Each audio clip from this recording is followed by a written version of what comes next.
Welcome inside the War Room. I'm your host, Andrew Valancourt, and we're back today for episode 21 of the Dynasty War Room podcast. On today's show, we're going to dive into the AFC South. So we have a division preview, some player predictions. I have buys, sells, sleepers, and breakouts across the entire division. And we're just going to do a deep dive into each of the four teams, get a feel for what to expect from the 2024 season, how we are looking at some of these players from a dynasty standpoint and their long-term value, and just analyze the AFC South as a whole. But before we do that, as always, go follow us on Twitter at Dynasty War Room. Go subscribe on YouTube at the same handle. And if you have missed any of our previous shows, you can find them on Spotify, Apple, YouTube, Amazon, you name it, any platform out there, we're on it. Go give us a follow there, turn your notifications on, and that way you do not miss any future episodes as we dive into all the divisions throughout the summer. So with that being said, let's just jump right into it. Today we are talking AFC South. And let's start, we're going to go in alphabetical order. Let's go with the Houston Texans to kick things off, which this division as a whole I think is going to be very competitive. All four teams are going to have playoff hopes, and we could have some very exciting fantasy offenses from the AFC South. So starting with Houston, probably the most exciting team from a fantasy standpoint, at least I think coming into this year with the CJ Stroud hype and how he performed last season, and the market right now, the dynasty market on Keep Trade Cut is loving CJ Stroud. He's being valued right now as the quarterback 3 off the board, and that's behind only Patrick Mahomes and Josh Allen. So I think that is a touch high. I do understand it because CJ Stroud, he's very young, just had an awesome rookie season. We always want to invest in those young potential star quarterbacks, and that's exactly what Stroud seems to be. However, I would have him at number 4 right now in my rankings for startup rankings and just market value overall, behind Jalen Hurts, who, as we talked about last week, is also behind Lamar Jackson. So Keep Trade Cut has Lamar at 3, or Stroud at 3, Lamar at 4, Hurts at 5. I would have those flipped. I think I would have Hurts ahead of Stroud, and I think Lamar Jackson is an interesting discussion about who you should have above. I would have Stroud at 4, one spot ahead of Lamar Jackson. But my reasoning here is, while Stroud seems like a great quarterback, he certainly has the age factor on his side. He doesn't possess the same level of ceiling on a week-to-week basis compared to somebody like a Josh Allen or a Hurts or any of these rushing quarterbacks. Even Lamar Jackson potentially has that higher week-to-week ceiling because of his rushing. CJ Stroud doesn't run the ball, so you're left with hoping for more of a Patrick Mahomes, Joe Burrow type of player, which, of course, is fantastic. If CJ Stroud turns into anything similar to Patrick Mahomes, you will be very happy from a fantasy standpoint because Mahomes has been great for fantasy. So that's what you're looking for. That's what you're hoping for out of CJ Stroud, is can he turn into, top 2, top 3 quarterback in the league on a year in, year out basis. He certainly has the potential to do that, which is why he's being drafted so highly. While I do think he can be very good, and I think he's probably going to be entrenched as a top, 7 or 8 quarterback in his career, and has just very high ceiling, a bright future. When we're talking fantasy football, that rushing upside is so important that if you're playing in a standard PPR scoring league with 4 points per touchdowns for quarterbacks through the air, there is some downside to a guy like Stroud. So if you're playing in a 6-point passing league, then I think it's a little bit of a different story, and I probably would keep Stroud ahead of Hurts. But if you're playing standard scoring, like many of my leagues are, and I played about, it's pretty split between, I have some that are 4, some 5, some 6 for touchdown passes for quarterbacks. But I prefer the 4-point passing touchdown scoring system, and in that system, he's a pocket passer. It's just you have to count on having a touchdown rate just higher than average, higher than normal. You got to have those kind of outside of the realm of what is considered normal for a pocket passer for a touchdown percentage, which, if you're a Josh Allen, a Hurts, a Jackson, you don't necessarily need to have a career year from the touchdown standpoint because you're putting up yards on the ground and touchdowns on the ground. So since Stroud doesn't provide that, that's my personal reasoning for why I would have him at 4 instead of 3. It's a little bit nitpicky, but again, I still have him as a top 5 guy. He's going to be a top 4 pick in startup drafts. So something to keep in mind, that value has certainly skyrocketed. So if you're starting a startup over the summer, don't be expecting to land him in the middle of the first. He's certainly going to be gone in the first few picks. And Houston has a very bright future with him at quarterback. Now, at running back, things are a little bit more interesting from a fantasy perspective because it's not quite as obvious kind of how to handle the situation. So Joe Mixon coming in at running back 20, Dameon Pierce at running back 56, and then there's a collection of guys that are going to fight for that third running back spot on the roster. Jahar Jordan, and I don't know that I'm pronouncing his first name correctly, but he was a 6th round pick and is somebody that could have some sort of impact on this offense, assuming he makes the roster, particularly given the fact that Dameon Pierce fell off so much last season. Potential trade candidate. Now, trades at this point in the offseason tend to be a little bit rare, especially for players that are going to be fantasy relevant, but it's a bit of a weak backfield behind Mixon.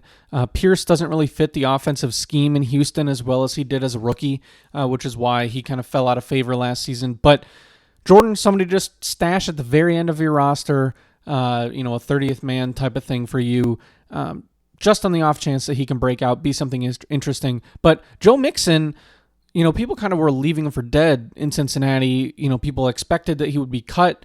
He ends up getting traded to Cincinnati, where he then signs an extension. So his value certainly, was extended by receiving the new contract, landing on a good offense, and he's a relatively cheap running back 2 that you can add.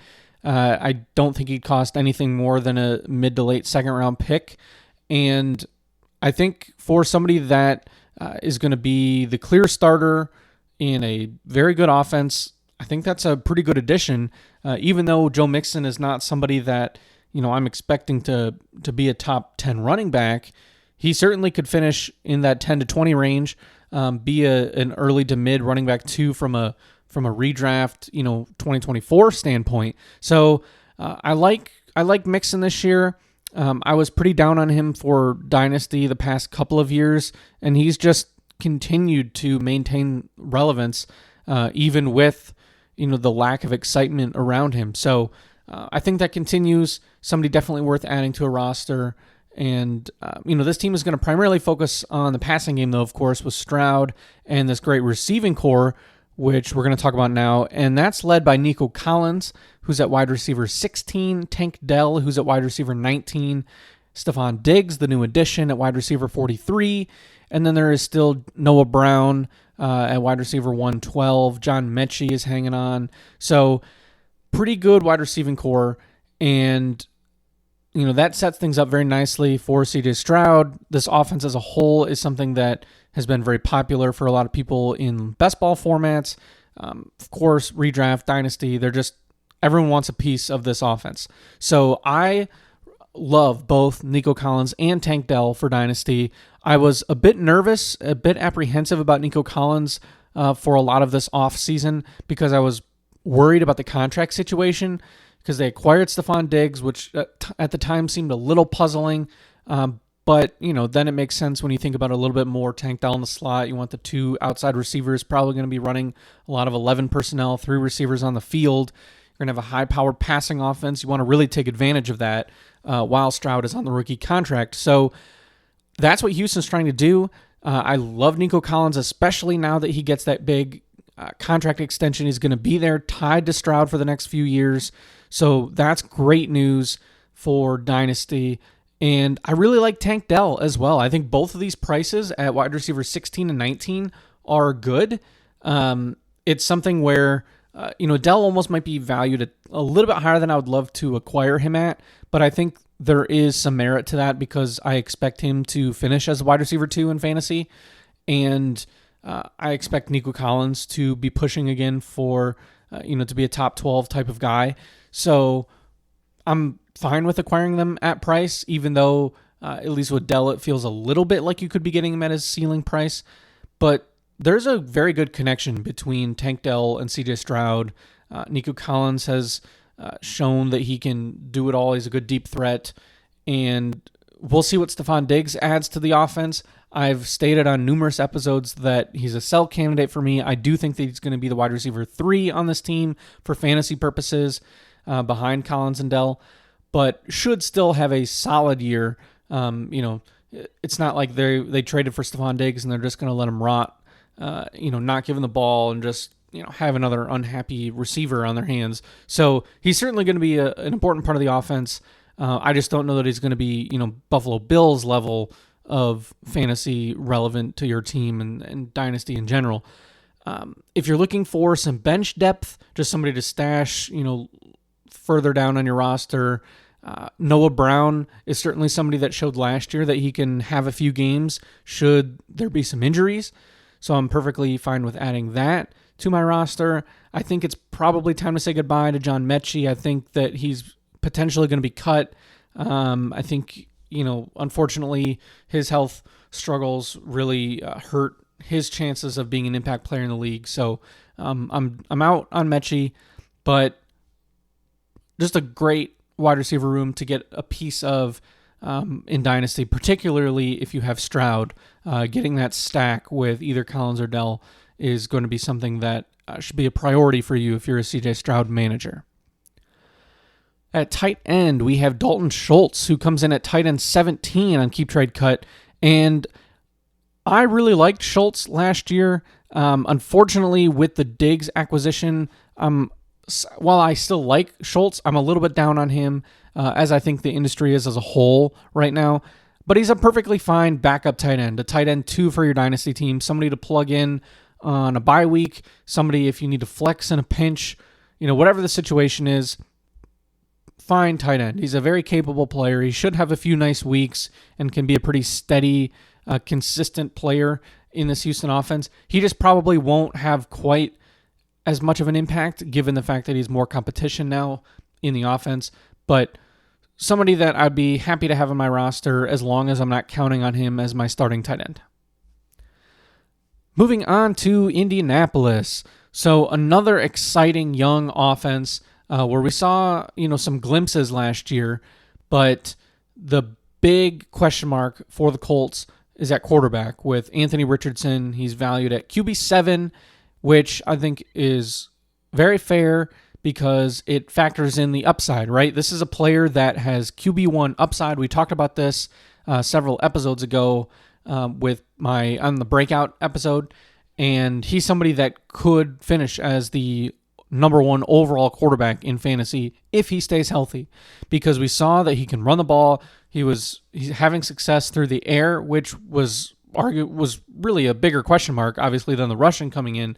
So the fact that he was having success, just putting up incredible fantasy numbers, the injury was tough. Obviously, that is the big, the risk factor of this profile is because of the way that he runs. He's a big physical guy. He's going to be making contact with defenders. So you worry that he could get injured again.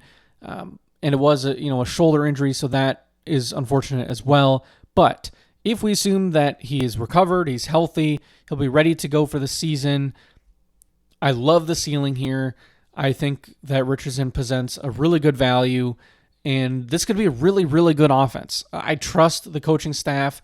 They had, a solid offense with Gardner Minshew, who is certainly nothing special from a quarterback standpoint. Excuse me. And so I love the upside for Richardson, and I have him in several leagues, and he's somebody that I think is worth the enormous risk that he presents because the upside is so huge.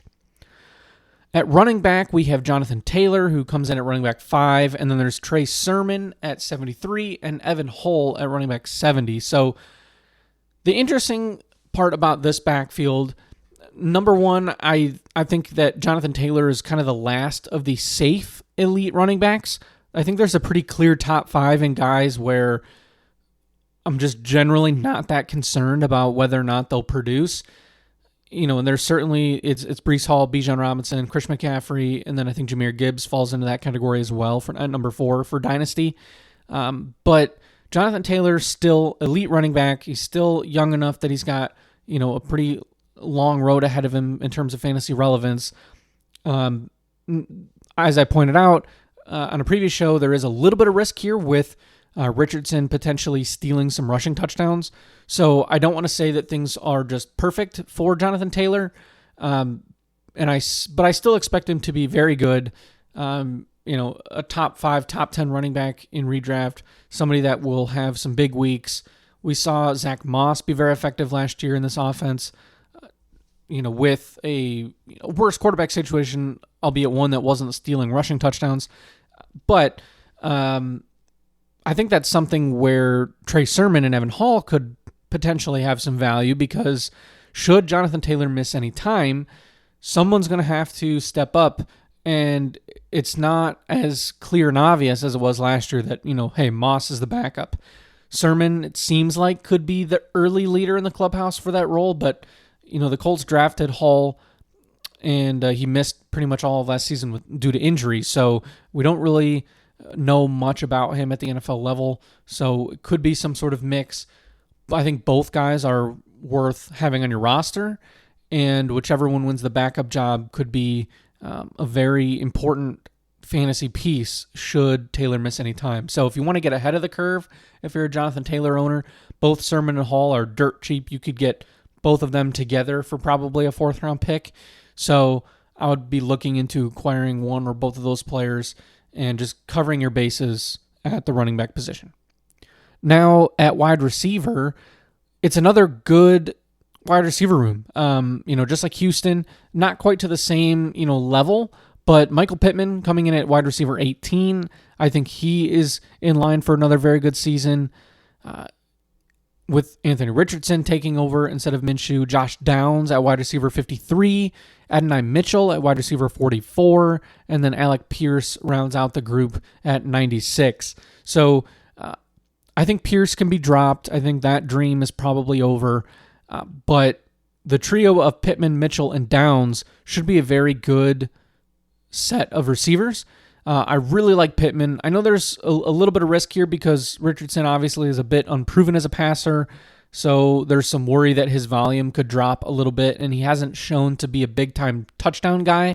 But I believe in this offense. I trust the coaching staff, and I think even if he doesn't necessarily have the same number of catches, I think we might see some more deep targets. I think we could see a couple more touchdowns to even it out, and put him squarely in that wide receiver 2 mix for 2024. I prefer Josh Downs straight up to Adonai Mitchell, both Dynasty, Redraft, Best Ball, all 3 formats. I like Downs better. I'm still pretty skeptical about Adonai Mitchell, and if there's to be any worry about volume from a Michael Pittman standpoint, I would certainly be worried about Adonai Mitchell, considering that he's not going to be in the slot, and then he's not going to be the number 1 outside receiver. So I do think that Downs possesses a little bit more safety and is somebody that I am more interested in having on my rosters. He had a pretty good rookie season, kind of, fell down a little bit as the season went on. It seemed like he was on track for one of those huge rookie seasons, and it just kind of sputtered a bit. But, we saw the flash of potential. He had good production. That slot receiver job is entirely his. So I'm still in on Josh Downs. And, Mitchell is somebody that I think he fell to a much more appropriate place in rookie drafts when he fell in the NFL draft. It's a pretty solid landing spot for him. And if you're a Richardson manager and you want to have, a receiving threat from this offense to get the stack, and you have been unable to get Pittman or Downs, I think Mitchell's perfectly fine as long as you don't overspend to acquire him. But he was much more of a late second round talent and just from a production profile standpoint as a prospect, I was certainly one of the more skeptical people on him. So that's, I think, why it makes sense that I have Downs ahead of him for now. And I could certainly be wrong. I mean, Mitchell possesses some physical tools that are elite, right? He's got great size and speed. So, he has that high ceiling. It's just a matter of, can he hit it, or will he, fall back a bit in this offense and take a little bit of time to adjust? Now, at tight end, it's just a giant mess. I mean, there's a whole bunch of guys that probably none of them will have any fantasy impact. But if you're going to take a shot on anyone, I would be most interested in Jelani Woods, who checks in at tight end 32 on Keep Trade Cut. There's Kylan Granson, Mo Alley Cox, Will Mallory. I mean, a bunch of guys that I just don't think are really worth rostering. I don't think there's much upside there. If you need some depth and you have to throw one of those guys on your bench as, a 30th man type of thing, that's fine. But don't crowd your bench too much trying to, have all three of these guys and hope that one of them hits. I think the chances are low that any of these players, even Woods, the chances of them really hitting from a fantasy perspective are pretty low. But Woods is a good athlete. We saw, a very brief, flash as a rookie. And so I think the hope is that he can find that again now that he's healthy. He missed all of last season. So he, I think, is the only one that truly has the ability to be the guy. I struggle to see if he can truly take that job over, but I have my fingers crossed. I think it would be nice to see both for the Colts, but also for fantasy to have a viable tight end in what hopefully will be a very good offense. Moving on to Jacksonville. So this is a team that I have been very, very excited about, particularly in a best ball format on Underdog. I've been taking a lot of Jacksonville stacks, and I'm excited about this offense from a dynasty standpoint as well. And I have a lot of these players across all of my teams. We'll start at quarterback, Trevor Lawrence, QB 13. I think that is a fair price because he does still have something to prove. However, he got the huge contract. He's locked in. He's going to be the starter for the next 5 years. There's no doubts about that. And he's still very young. He has a good set of wide receivers. He has Travis Etienne.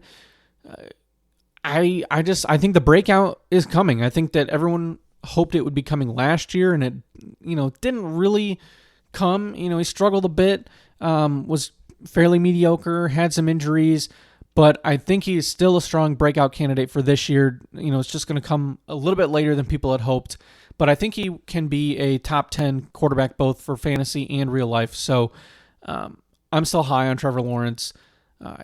And I would be looking to add him across all formats because I am not sure that his price will ever be as low as it is right now. At running back, Travis Etienne, running back 7. I think that's a good spot for him. I think I might even have him one spot ahead in my ranks because I think he's a little bit safer than Devon Achane.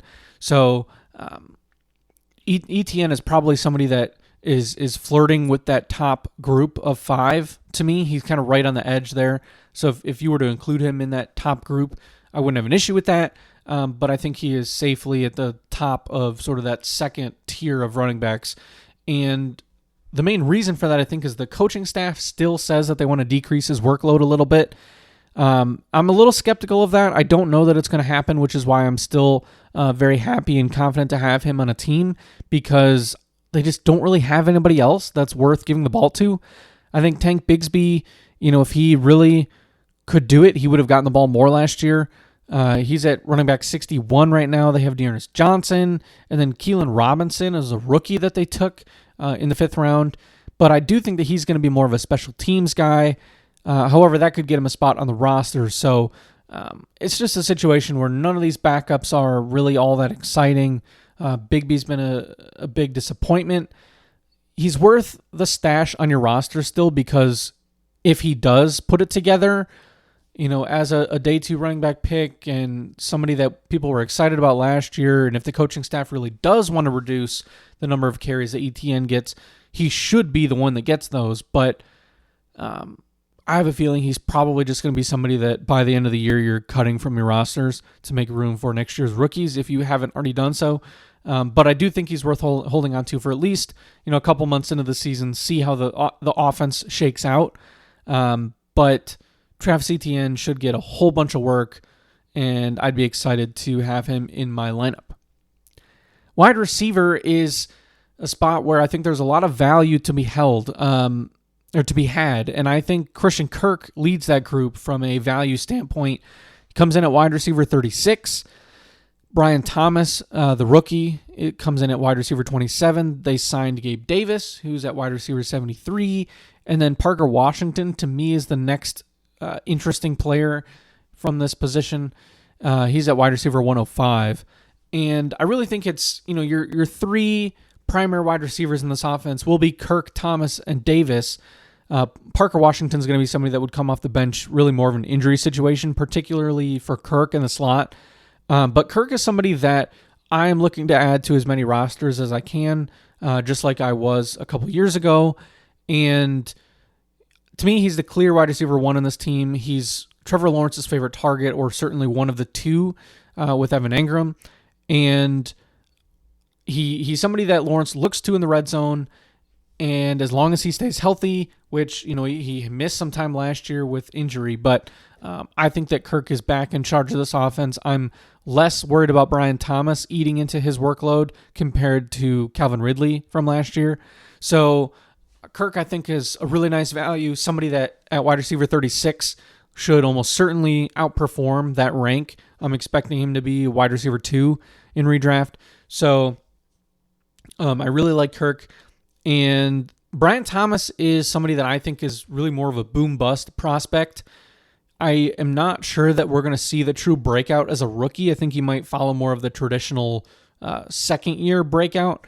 We've been a little bit spoiled with rookie receivers breaking out in recent years, and I don't know that it's entirely fair to just expect Brian Thomas to light the world on fire as a rookie. But I think he'll show some flashes. He's somebody that should have some nice games here and there. He's another guy that can be a deep threat. He's he's somebody that's probably going to start on this offense. So there's always going to be some value there when you get somebody on the field in a very good offense and has that first round pick pedigree. Gabe Davis, not that interested in. I'm sure he'll have some moments here and there, but from a dynasty perspective, I think his time has come and gone. He had his chance in Buffalo. He just couldn't, latch on. And if you can't do it there with a thinner wide receiver room, I don't think you can do it here in Jacksonville. And then I touched on Parker Washington. I think he's really injury insurance for Christian Kirk. And he missed some time last year, but he was a good college player at Penn State. And if you're looking to stash somebody on the end of your bench, he is somebody that I would be interested in doing that with. At tight end, Evan Engram at tight end 11, I think he's really undervalued. So just like Kirk, I think Engram doesn't necessarily get enough love for what he provides, especially if you play in a tight end premium league. He had over 100 receptions. He was just an absolute monster in tight end premium leagues. I don't expect that to be all that different. We could see a little bit less volume, assuming that Kirk stays healthy and there's, Brian Thomas is there, and Gabe Davis, but between Thomas and Davis, I don't know that they're going to necessarily outproduce what Calvin Ridley did by a large amount. So I think it's really going to be Trevor Lawrence feeding Engram and Kirk. So he's somebody that I am very much in on. I have acquired him in several leagues, and you can get him for a second-round pick. And he's somebody that I expect to start for me all year. I expect him to finish as a top 7 tight end in redraft, potentially top 5. He was in the top 2 or 3 depending on your scoring settings last season. So happy to have him again, and he's somebody that if I were you, I would be seeing what the cost is to acquire if you are a team that does not already have one of those kind of consensus top 5 dynasty tight ends. And finally, last but not least, the Tennessee Titans.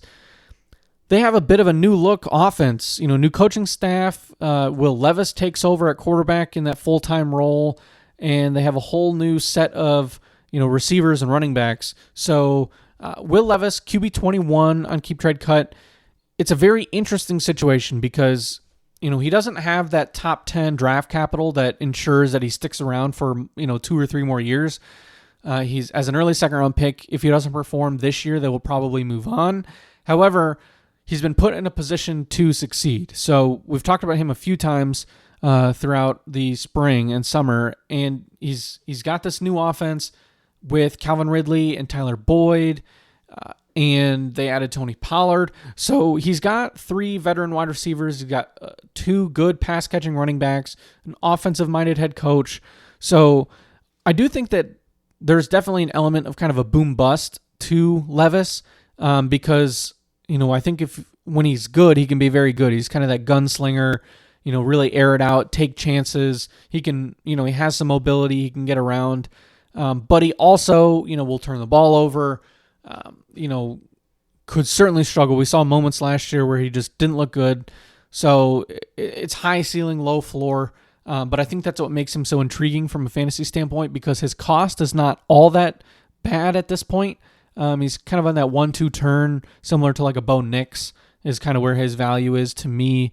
Probably looking at like the 112 sort of thing. And, but I think for a young quarterback in what some people think could be a good offense, it could be worth the risk. If you're a contender that needs a third quarterback, this is the type of move that you can make where if he hits, he's going to be worth a whole lot more than, a 1-2 turn rookie pick. And if he busts, it's something where you didn't have to, send the farm to get him in the first place. So I'm okay with the risk here. I think he could have a pretty solid season. I don't know that I love the Tennessee offense. I think it's, collection of, older pieces that I don't love, but they've done enough to where this offense should at least be, average. And so from a fantasy perspective, there's enough there that Levis can be a solid contributor. Now, the running back position is a tough one here because there's Tony Pollard at running back 32, Tajay Spears at running back 25. Really nobody else worth bringing up behind them, but it's going to be some sort of committee. I do expect that Pollard leads that group, but both of these guys should be, at a minimum, flex-worthy running backs. I think that there's certainly some running back 2 upside, and Pollard probably is going to have more of the touchdowns, get that goal line work. Spears maybe has the higher long-term ceiling due to age. He's probably a slightly better pass catcher as well. They're, both these guys can catch the ball, but I'm a little bit worried about health for Spears or all those, injury and knee concerns coming out of college. And I think that's why he slipped a little bit in the draft. But he's somebody that I think maybe is a little bit more explosive.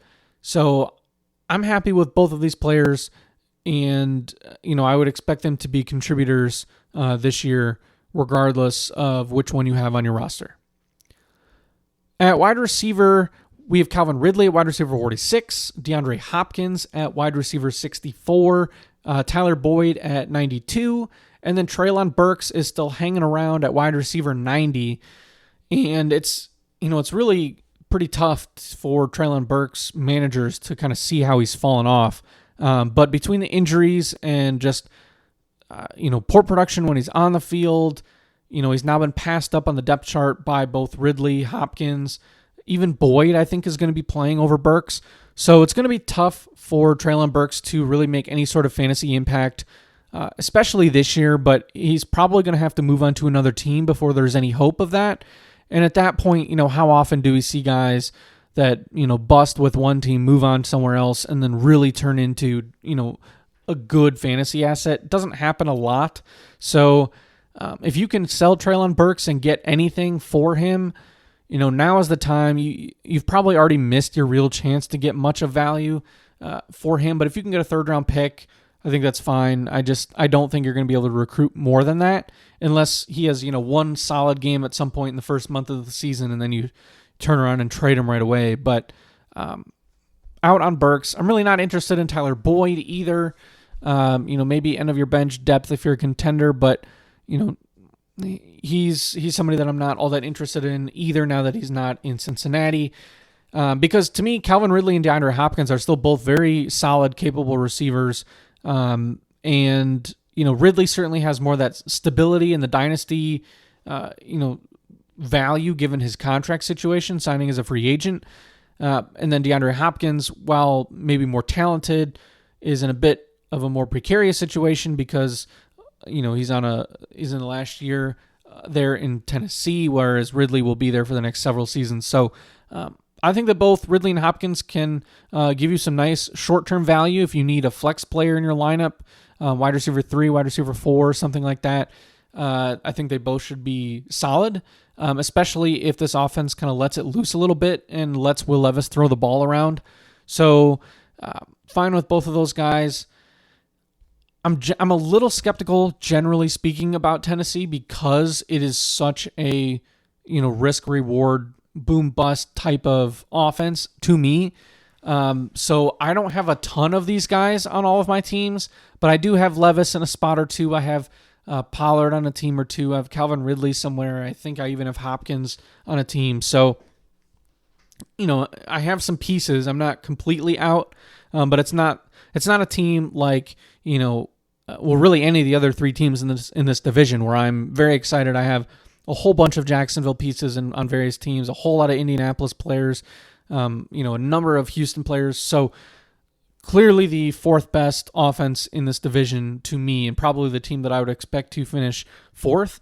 But I don't necessarily think that means that Tennessee is going to be a bad team. I just think that they're stuck in a very good division, and it's clear to me that they do not have the same talent level as the other 3 teams.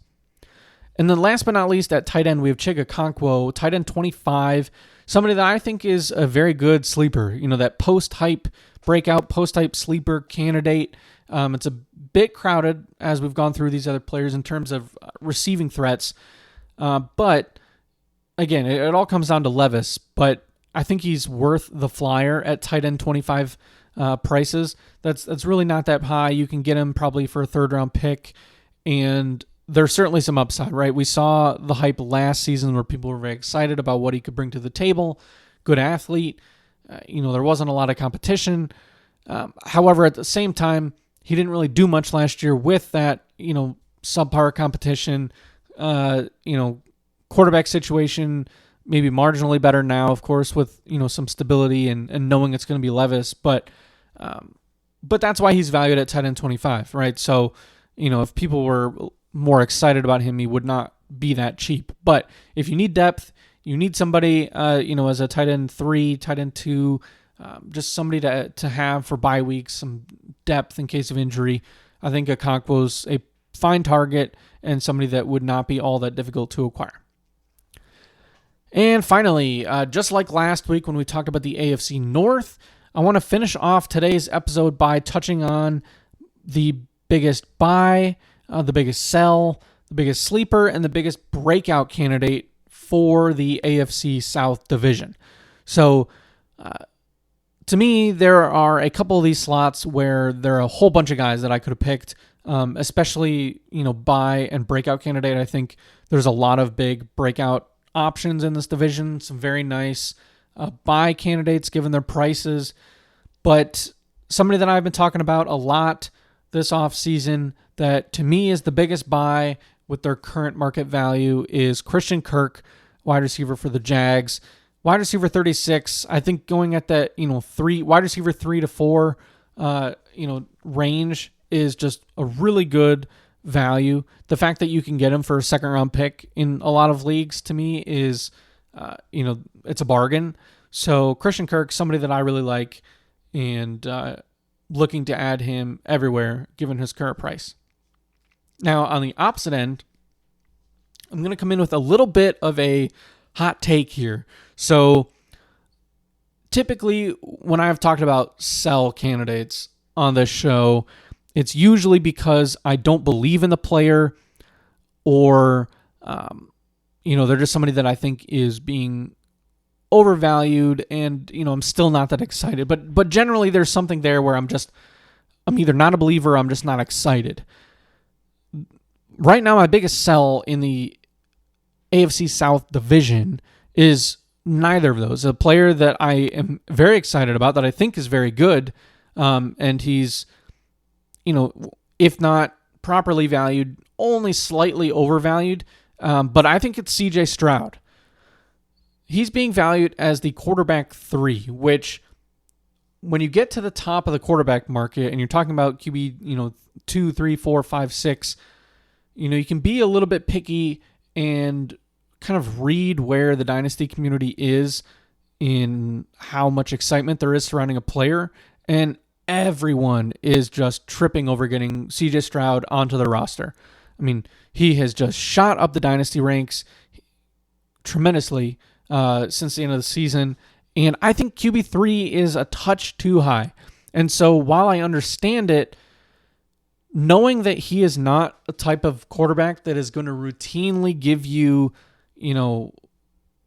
22 plus points per week, you're talking about a guy that's probably going to be something in the 18 to 22 points per game range. He was QB 10 last year in points per game. And while I think that will be marginally better, I think we're talking probably like a QB 7, QB 8 type of situation, not a QB 1, 2, or 3 like a Josh Allen, like a Jalen Hurts.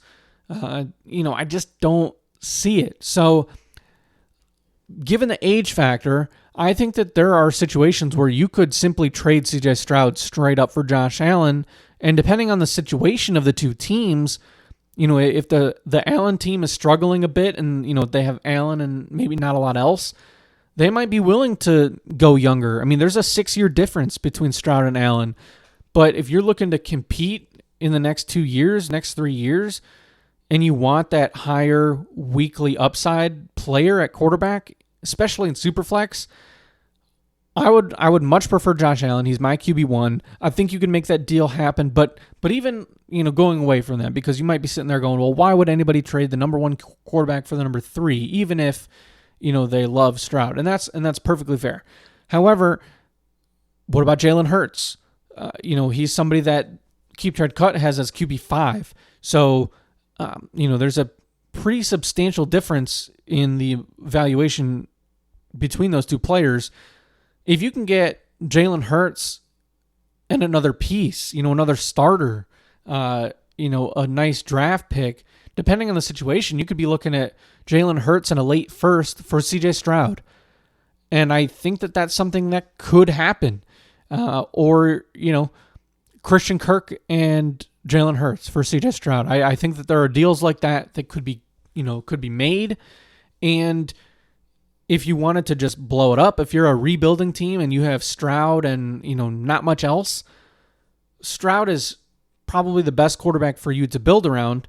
But if you have an aging roster, something where it's, you're not in the final year of a rebuild, this is something where you're really, truly about to blow it up, then the haul that you could get for somebody like Stroud would entirely reset your position. I mean, you could land, we're talking 3 first-round picks plus multiple starters type of blockbuster deal to get somebody like Stroud. So, you'd be getting an arm and a leg for him. It would completely change your franchise, your team's outlook moving forward.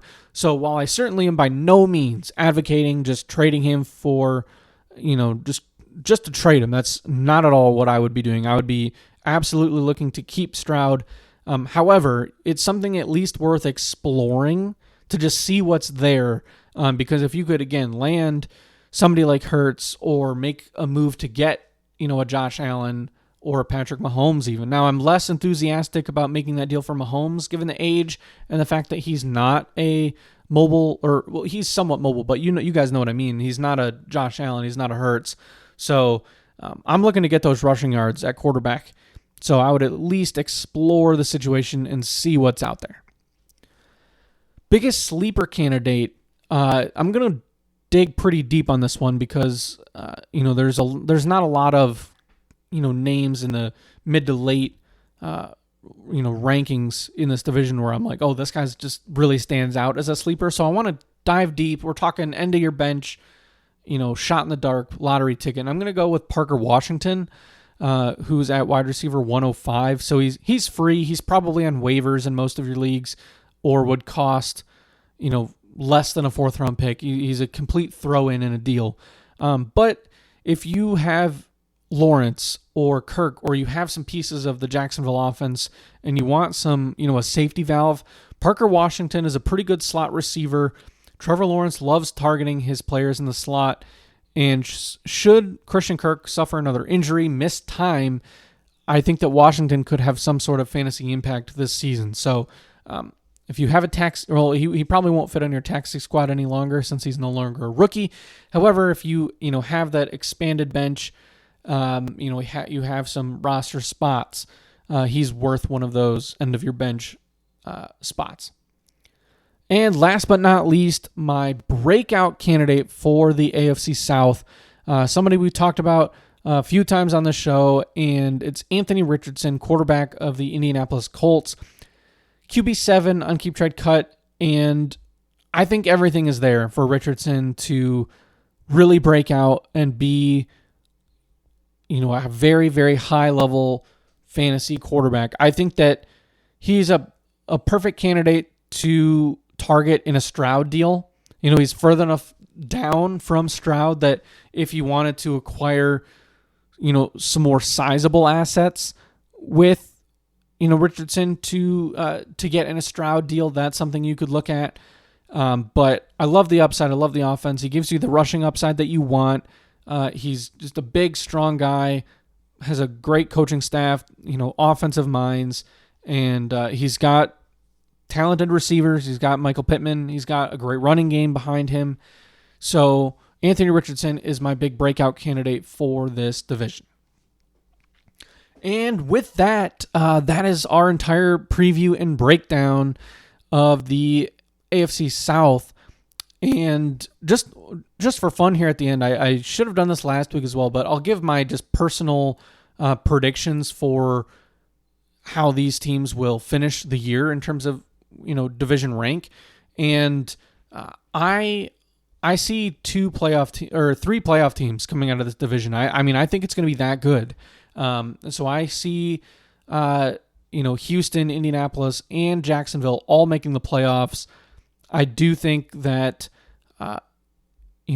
if Indianapolis, if they get this incredible season from Richardson that I think is possible, not only could it break fantasy, but I think it could lead them to the division title. So I'll go a little bit off the wall. I know Houston is kind of the consensus pick, but I'll go with the Colts to win the division, and the Texans and Jaguars both to make the playoffs as well, and the Titans coming in fourth. So there you have it. There's our full AFC South breakdown. Next week, we'll move on to the next division. And so with that being said, thank you so much for tuning in, and we will talk to you all next week.